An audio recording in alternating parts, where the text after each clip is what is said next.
Good morning बच्चों। आज मैं फिर से आपके सामने एक नए वीडियो के साथ प्रस्तुत हुई हूँ। जैसा कि आप सब जानते हैं, हम यूनिट 3 का 2 चैप्टर पढ़ चुके हैं और आज हम पढ़ेंगे चैप्टर नंबर 3। इसका नाम है निरक्षरता उन्मूलन। ये हमारा इस चैप्टर का फर्स्ट पार्ट है। हो सकता है कि सेकंड पार्ट भी इसका बनाना पड़े हमें, तो चलिए स्टार्ट कर देते हैं फर्स्ट पार्ट से। हम सबसे पहले सब पढ़ेंगे क्या निरक्षरता उन्मूलन का अर्थ। तो अर्थ करने से पहले हम जानते हैं कि निरक्षरता क्या होती है। जैसे कि मैंने कुछ शब्दों में ब्लैक बोर्ड पर लिख रखा है कि निरक्षरता क्या होती है। तो चलिए देख लेते हैं निरक्षरता का अर्थ। निरक्षरता का शाब्दिक अर्थ है पढ़ने लिखने की क्षमता न होना। मीन्स अगर किसी व्यक्ति में पढ़ने लिखने की क्षमता नहीं होगी उसको हम क्या बोलेंगे, निरक्षरता। अर्थात व्यक्ति के पढ़ने लिखने की क्षमता न होने को निरक्षरता कहते हैं। और जिस व्यक्ति को पढ़ने लिखना नहीं आता उसे निरक्षर कहा जाता है।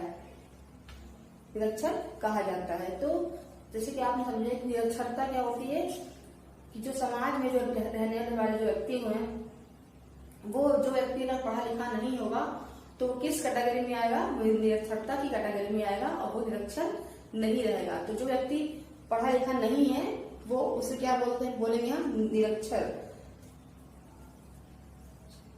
तो इसी प्रकार से निरक्षरता का अर्थ हमने समझ लिया है। अब हम समझेंगे निरक्षरता उन्मूलन किसे बोलते हैं। निरक्षरता उन्मूलन जो है, किसी भी देश में निरक्षरता को सामाजिक कलंक के रूप में माना जाता है। निरक्षरता व्यक्ति, समाज और देश के विकास में बाधक होती है।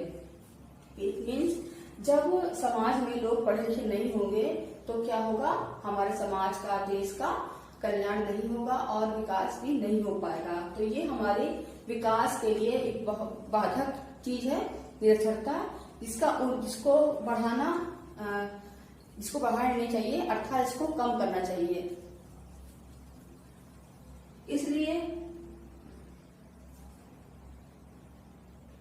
विश्व में सभी देश अपने यहाँ निरक्षरता को समाप्त करने का प्रयास करते हैं।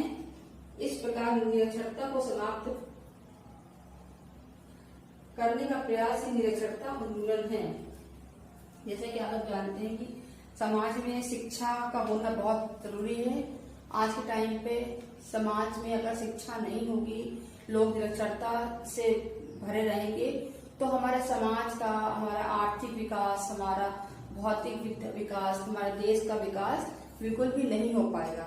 तो निरक्षरता को खत्म करने के लिए ही निरक्षरता उन्मूलन को चलाया गया है। और इसमें क्या किया गया है कि अब विश्व के जो भी देश हैं वो सभी लोग इस बात पे फोकस करते हैं कि हमारे देश के जो भी व्यक्ति रहने वाले हैं, जो व्यक्ति रहते हैं, वो पढ़े लिखे हों, योग्य हों, ताकि वो देश का विकास कर सके, देश को आगे बढ़ा सके और विश्व में अपने देश का नाम कर सके।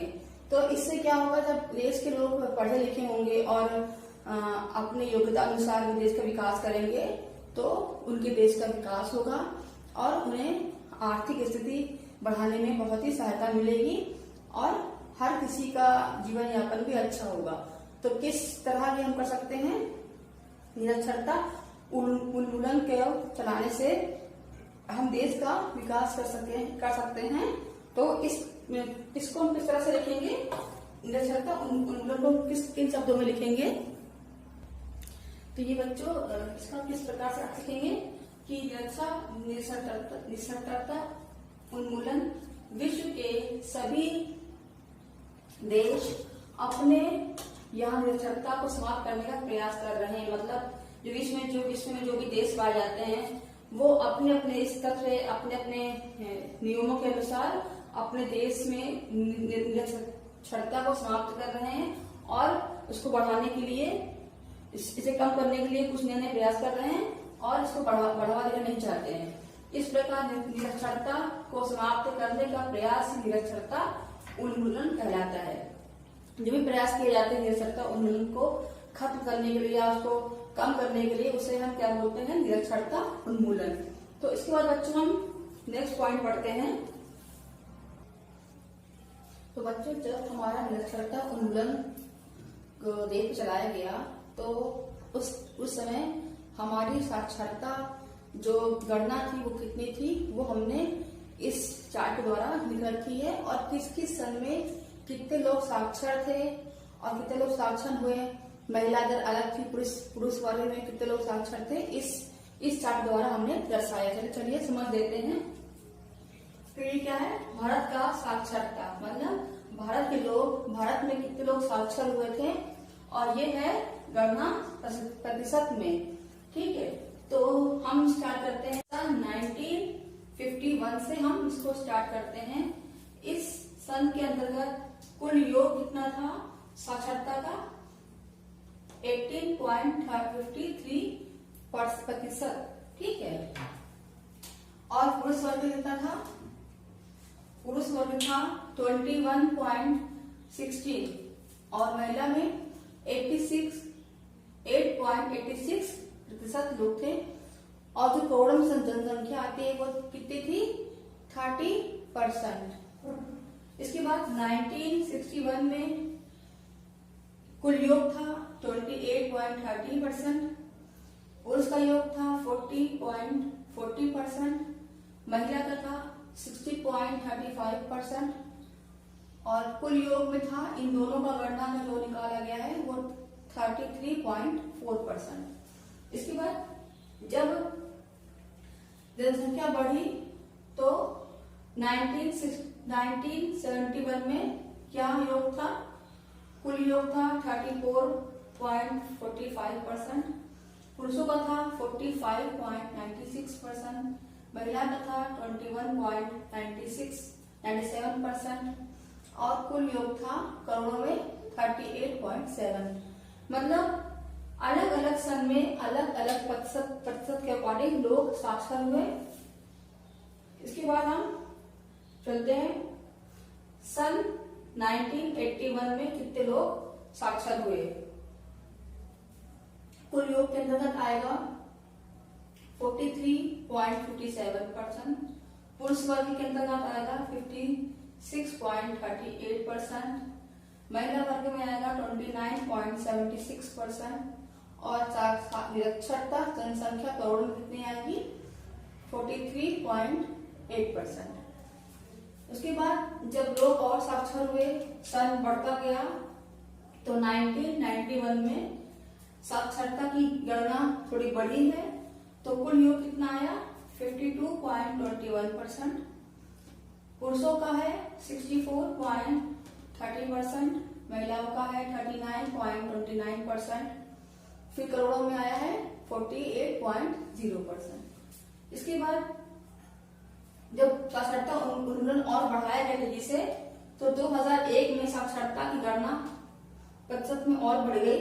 कितना होगा कुल योग में, 64.83%, फिर पुरुषों में 75.26%, फिर महिला में है 53.67%, और करोड़ों में क्या है 46.0%।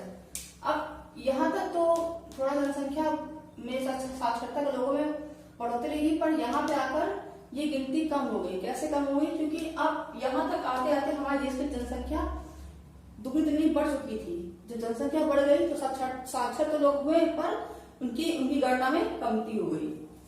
उसके बाद 2011 में क्या है, 74.04% कुल योग है, पुरुषों का है 82.40%, महिलाओं को है 65.46%, और करोड़ों में क्या है 53.2%।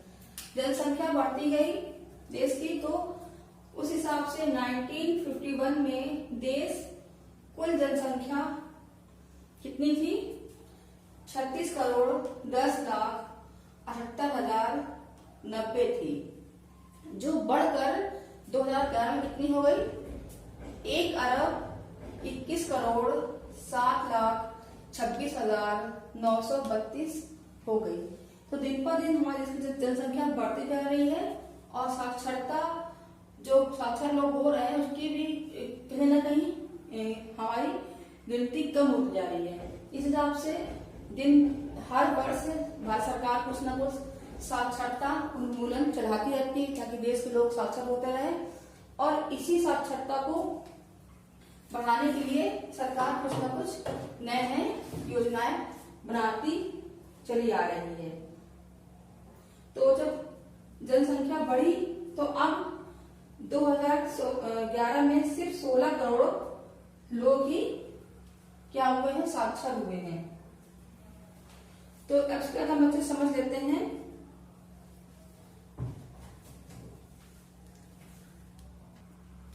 निरक्षरता उन्मूलन के लिए कार्यक्रम क्या क्या बनाए गए हैं भारत के अंतर्गत, चलिए इसको हम समझने की कोशिश करें। तो बच्चों, भारत सरकार ने निरक्षरता उन्मूलन के लिए कौन कौन से कार्यक्रम बनाए जो हमारे देश में सफल हुए हैं। तो ये निम्नलिखित है। पहला क्या है, अनिवार्य व निःशुल्क प्राथमिक शिक्षा की व्यवस्था। सरकार ने क्या किया, सबसे पहले बालकों के लिए, छोटे बच्चों के लिए अनिवार्य व निःशुल्क प्राथमिक शिक्षा की व्यवस्था की है। फिर दूसरा क्या है, वर्तमान भोजन की व्यवस्था। तीसरी है पौड़ों मतलब बूढ़ों या बुजुर्गों की शिक्षा की व्यवस्था की है। चौथा क्या है, साक्षरता शिविरों का आयोजन। पांचवा क्या है, पुस्तकालयों व वाचनालयों की व्यवस्था की है। छठा क्या है, जन संचार माध्यमों का प्रयोग। और सातवां लास्ट क्या है, साक्षरता अभियान को स्नातक स्तर के पाठ्यक्रम का हिस्सा बनाना। तो भारत सरकार ने इन पॉइंट को अपने साक्षरता मिशन के लिए रखा गया है, जिससे निरक्षरता उन्मूलन में सहायता मिली है। तो पहला क्या है, अनिवार्य एवं निःशुल्क शिक्षा जो प्राथमिक स्तर के लिए है। आप लोग जानते हैं कि जो हर एक बालक की शिक्षा की व्यवस्था हर एक बचपन की उम्र से ही अति आवश्यक है। और छात्रों की शिक्षा के लिए सबसे पहले सरकार ने क्या करा, 1 to 5 क्लास की शिक्षा के लिए उन्होंने ये व्यवस्था की। और उनका मानना था कि सरकार का जब जो गरीबी रेखा के लोग हैं, जिनके पास खाने तक को पैसे नहीं है, वो इन विद्यालयों में किताबों का, ड्रेस का, फीस का कहाँ से ला पाएंगे, इसकी व्यवस्था कहाँ से कर पाएंगे। तो उन्होंने क्या करा, अनिवार्य निःशुल्क शिक्षा की व्यवस्था का आयोजन कर दिया। उन्होंने ये कहा कि कक्षा 1 से कक्षा 5 तक के बच्चे जो हैं वो निःशुल्क शिक्षा प्राप्त करेंगे। विद्यालय में बस वो जाएंगे और अपना एडमिशन लेंगे और अपनी शिक्षा प्राप्त करेंगे। उन सारे बच्चों को सारी सुविधाएं दी जाएंगी, ड्रेस की फीस नहीं पड़ेगी उनकी, और क्या बोलते हैं, किताबों की व्यवस्था की जाएगी। उनसे किसी भी प्रकार का ऋण या आय या कुछ भी पैसे नहीं लिए जाएंगे। तो ये सरकार ने सबसे पहले व्यवस्था बनाई, अनिवार्य निःशुल्क शिक्षा जो प्राथमिक शिक्षा की व्यवस्था की गई थी। उसके बाद सरकार ने क्या बनाया, मध्यमान भोजन की व्यवस्था। अब सरकार ने जब सेकेंड ये व्यवस्था बनाई, मध्यमान भोजन मतलब मिड डे मील की व्यवस्था सरकार ने बना दी, तो सरकार ने देखा कि जब हमें कॉपी किताबों, जो गरीब हैं वो कॉपी किताबों की व्यवस्था नहीं कर पाते हैं, बच्चों के लिए है ना, ड्रेस की व्यवस्था नहीं कर सकते हैं और किसी की व्यवस्था नहीं कर सकते हैं, तो वो किस प्रकार से उनका पालन पोषण होना चाहिए, उनकी बौद्धिक स्तर भी सुधार हो, इसलिए भी उन्होंने मध्यमान भोजन की व्यवस्था की। दूसरा पॉइंट का ये था कि जो गरीब लोग हैं, वो उनके जो बच्चे हैं पढ़ने के लिए जो भूखे रहते हैं, तो वो क्या करेंगे, एक खाने की लालच में या भोजन की लालच में वो विद्यालय में आएंगे और इस हिसाब से वो अपना बौद्धिक स्तर भी सुधार सकते हैं और खाने के साथ साथ वो थोड़ा पढ़ भी लेंगे, शिक्षा भी ग्रहण कर लेंगे और भोजन को ग्रहण करके अपना बौद्धिक स्तर में भी सुधार कर सकते हैं। सरकार ने क्या करा, दूसरा पॉइंट, मध्यमान या मिड डे मील की व्यवस्था भी कर दी। उन्होंने किताबों और ड्रेस और फीस के साथ साथ उन्होंने खाने की व्यवस्था भी कर दी। इस पॉइंट के आकर्षण से जो गांव के लोग हैं वो आकर्षित होकर के विद्यालय में अपने बच्चों को भेजने लगे, इससे बच्चों का सुधार होने लगा और उनके में शिक्षा की व्यवस्था में भी सुधार होने लगा। तीसरा पॉइंट क्या है, पौड़ों की शिक्षा की व्यवस्था। मीन्स जो हमारे बुजुर्ग हैं उनको उनकी शिक्षा की व्यवस्था भी सरकार ने कर दी। अब सरकार ने क्या करा, जब बच्चे की शिक्षा की व्यवस्था करी तो क्या करा, जो हमारे बुजुर्ग हैं उनकी शिक्षा की व्यवस्था भी कर दी, क्योंकि जो बुजुर्ग अपना हस्ताक्षर तक नहीं कर सकते थे, उन्होंने क्या करा, इन बूढ़े लोगों की शिक्षा के लिए कुछ ना ये व्यवस्था की, इस व्यवस्था की निर्माण किया। और वो जानते थे कि जो लोग अपने बचपन में नहीं पढ़ पाए हैं या अपने हिसाब का ज्ञान नहीं प्राप्त कर पाए हैं, वो इस पौड़ अवस्था में या बुजुर्ग अवस्था में कुछ ना कुछ ज्ञान प्राप्त कर लें और कम से कम सही गलत का अंदाजा तो लगा सकते हैं कि उनके लिए क्या सही और क्या गलत है। तो सरकार ने क्या करा, इस प्रकार की व्यवस्था का भी विकास कर दिया। उन्होंने देखा जो व्यक्ति दिन भर, बूढ़े व्यक्ति जो दिन भर मतलब काम करते हैं, अपने रोजगार में लगे जुटे रहते हैं, 2 वक्त की रोटी के लिए पैसा कमाते हैं, वो शाम को थोड़ा सा टाइम निकाल करके अपनी शिक्षा को ग्रहण करें और अपने जीवन में सुधार ला सकते हैं। तो सरकार ने इस व्यवस्था का भी विकास कर दिया, जिससे इसे पढ़ करके अपना जीवन यापन और अपना जीवन शैली को सुधार सकते हैं। फिर क्या है, इसके बाद है साक्षरता शिविरों का आयोजन। सरकार ने क्या कर दिया, सरकार ने साक्षरता शिविरों का आयोजन भी कर दिया। निरक्षरता उन्मूलन तभी संभव हो सकता है जब इसे एक राष्ट्रीय आंदोलन के रूप में लिया जाए। इस प्रक्रिया में सरकार प्रयासों के अलावा गैर सरकारी संगठन की भी भूमिका होनी चाहिए। ये सरकारी संस्थाएं या स्वयंसेवी संस्थाएं ग्रामीण या शहरी क्षेत्रों में समय समय पर कुछ दिवसों के लिए साक्षरता शिविर का आयोजन कर दिया गया। सरकार ने क्या करा कि कुछ समय के बाद या कि कुछ समय के अंतराल बाद इस साक्षरता शिविरों का आयोजन कर दिया। मतलब 2 दिन, 4 दिन, 5 दिन या 1 हफ्ते का एक कैंप लगा दिया, जिसमें लोग आकर के कुछ मेन पॉइंट पे अपना ज्ञान प्राप्त कर सकते हैं। उन मेन पॉइंट पे उन लोगों को कुछ न कुछ ज्ञान बताएंगे। तो इस प्रकार का शिविर के भी सरकार ने आयोजन कर दिया। जिस क्षेत्र में शिविर लगाया गया वहां के लोगों के अनुरूप मनोरंजन की व्यवस्था भी की गई, ताकि सिविल में पढ़ाई के साथ साथ मनोरंजन की व्यवस्था के साथ वो भी अपना ज्ञान प्राप्त कर सकते हैं। यथा गांव में यदि पौड़ों के लिए सिविल हो तो नाटक, नौटंकी, भजन, कीर्तन आदि की व्यवस्था हो गई। बच्चों के लिए सिविल में खेलकूद, विवाह, मनोरंजन के साधनों की व्यवस्था हो गई। इस शिविरों में कार्यक्रम के रूप में शिक्षक व छात्र भी जा सकते थे।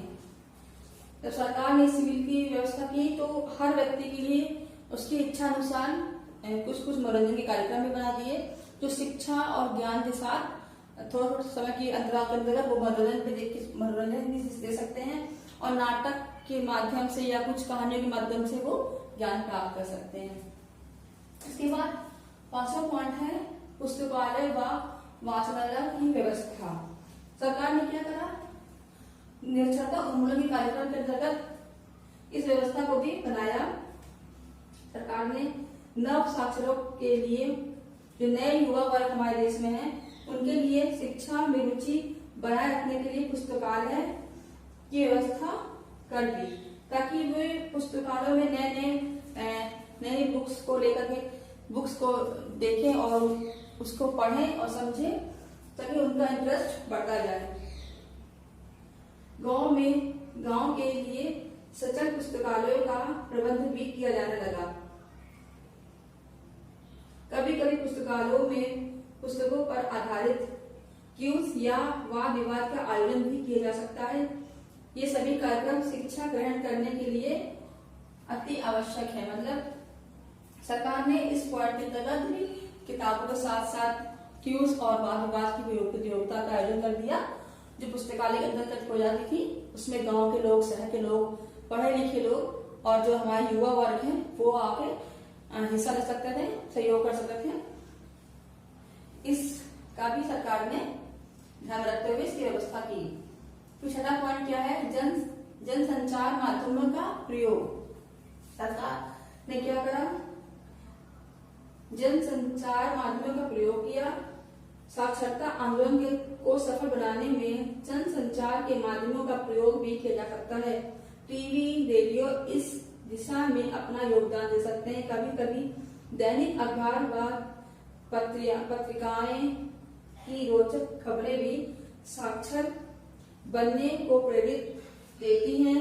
इन माध्यमों का प्रयोग सरकार द्वारा अच्छी तरह से किया जा सकता है। इसके बाद लास्ट क्या है हमारा, साक्षरता अभियान को स्नातक स्तर के पाठ्यक्रम का हिस्सा बनाना। साक्षरता अभियान का स्नातक के पाठ्यक्रम का हिस्सा बनाने से भी इस अभियान को बढ़ावा मिल सकता है। सभी स्नातक अंतिम वर्ष के छात्र छात्राओं के लिए 15 साल तक साक्षरता अभियान में भाग लेना अनिवार्य रूप से पाठ्यक्रम में हिस्सा हो। तो साक्षरता शिविर के माध्यम से हो, अभियान के माध्यम से हो, शिक्षक प्रशिक्षण पाठ्यक्रम में भी इसे स्थान दिया गया। अब सरकार ने क्या करा, जब साक्षरता अभियान स्टार्ट किया तो उन्होंने 15 दिन का कैंप लगा दिया और जो लोग पढ़े लिखे हैं वो उस कैंप में आकर के स्नातक शिक्षा के बारे में जाने और समझे और उसके आगे के पाठ्यक्रम में मतलब हिस्सा ले और आगे की शिक्षा ग्रहण करने में प्रेरित हो। सरकार ने इस पॉइंट का भी आयोजन किया ताकि प्राथमिक शिक्षा के बाद स्नातक शिक्षा से शिक्षा को जोड़ा जा सके। तो बच्चों हमारा ये पॉइंट कंप्लीट हो गया है। आप नोट डाउन करते रहिए इम्पोर्टेंट पॉइंटों को और समझते रहिए। फिर हम आपसे नेक्स्ट क्लास में मिलेंगे नेक्स्ट टॉपिक के साथ। फिर मिलते हैं। Good bye.